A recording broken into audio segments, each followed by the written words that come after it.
जे डोळ्यांनी दिसतात त्यामध्ये किल्ले छान.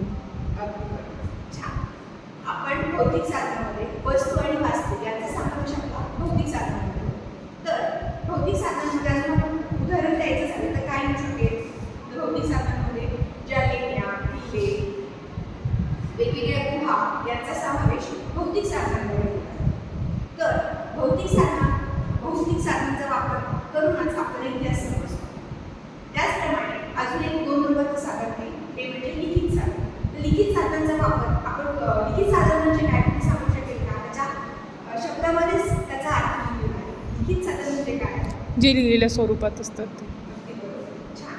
लिहिलेली जी साधनं ज्या साधनांचा लिहिलेल्या स्वरूपामध्ये आपल्याला माहिती मिळते तर त्याला आपण लिखित साधन म्हणतात. तर लिखित साधनांचा वापर लिखित साधन म्हणजे काय तर ती कशावर लिहिली जायची? पहिल्या काळामध्ये लिपी अवगत नसायची, त्यामुळे पहिल्या काळात जे लिखाण होतं ते दगडावर असायचं, दगडांवरती कोरलं जायचं. अगदी गुहांमध्ये बारली पेंटिंगच्या द्वारे आपण आज पाहू शकतो की इतिहास किती जुना आहे हे त्या काळामध्ये वापरल्या गेलेल्या साधनांमुळे आपल्याला समजतं. तर पहिल्या काळामध्ये लिखित स्वरूपाच्या मध्ये आपण काय पाहू शकतो की पहिल्या काळामध्ये दगडावर कोरली गेलेल्या एक शिलालेख असतात, ताम्रपट असतात. तर ताम्रपटावर शिवाजी महाराजांच्या काळामध्ये शिवाजी महाराजांची जी राजमुद्रा होती ती ताम्रपटावर कोरलेली होती. आणि बऱ्याच वेळेस काय होतं की काळानुसार खूप वर्षांपूर्वीचा आपला हा इतिहास आहे, पण तो आज ताब्यात जतन करून ठेवला गेला आहे. तर त्याचं कारण काय की ती दगडावर ताम्रपटावर त्या गोष्टी लिहिल्या गेलेल्या आहेत आणि म्हणून त्या आपल्याला आज दिसून येतात. तर मला सांगू शकता का की लिखित स्वरूपामध्ये तुम्ही पाहिलेली लिखित स्वरूपातली साधनं कोणती?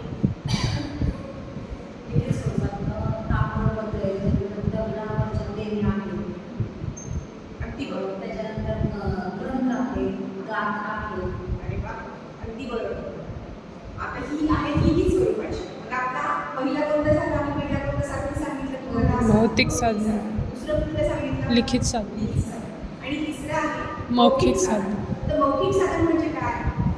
मौखिक साधन म्हणजे ज्या साधनाच्या वापर आपल्याला ज्या साधनातून आपल्याला मौखिक स्वरूपाची माहिती मिळते त्याला मौखिक साधन. अगदी बरोबर. तर या मौखिक साधनांमध्ये कुठल्या गोष्टींचा समावेश होतो? जसं की मौखिक साधनांमध्ये भारुड, भक्तिगीतं, आपल्या पूर्वजांनी जी परंपरेने आलेली जी भावगीतं आहेत, ज्या गोष्टी आहेत त्या सगळ्या कीर्तन, भारुड, या भजन या सगळ्या गोष्टी ज्या आहेत त्या मौखिक साधनांमध्ये आणि त्याचा वापर आपण करतो. तर या मौखिक साधनांचा कुणी म्हणजे कर्ता आहे का? त्या कुठे लिहून ठेवलेल्या आहेत का? तर नाही. तर त्याचा जो कर्ता आहे तो अज्ञात आहे. म्हणजे अज्ञात म्हणजे काय? तर हे परंपरा म्हणजे पूर्वजांकडून आलेली एक परंपरा आहे आणि त्याचं आपण जतन करतो. तर त्याचाही आपल्याला इतिहास समजून घेण्यासाठी या साधनाचा आपल्याला वापर होतो. तर लिखित साधनांमध्ये मौखिक साधनांमध्ये आपण जे पाहतो की लोककला आहे आणि जी आपली पूर्वापार चालत आलेली आहे ती आज ताब्यात आपण या समाजामध्ये वेगवेगळ्या चित्रांमधून ती पाहतो. जसं की लोककलेमध्ये काय येऊ शकतो? तर लावणी हा देखील आपल्या लोककलेचाच भाग आहे आणि त्या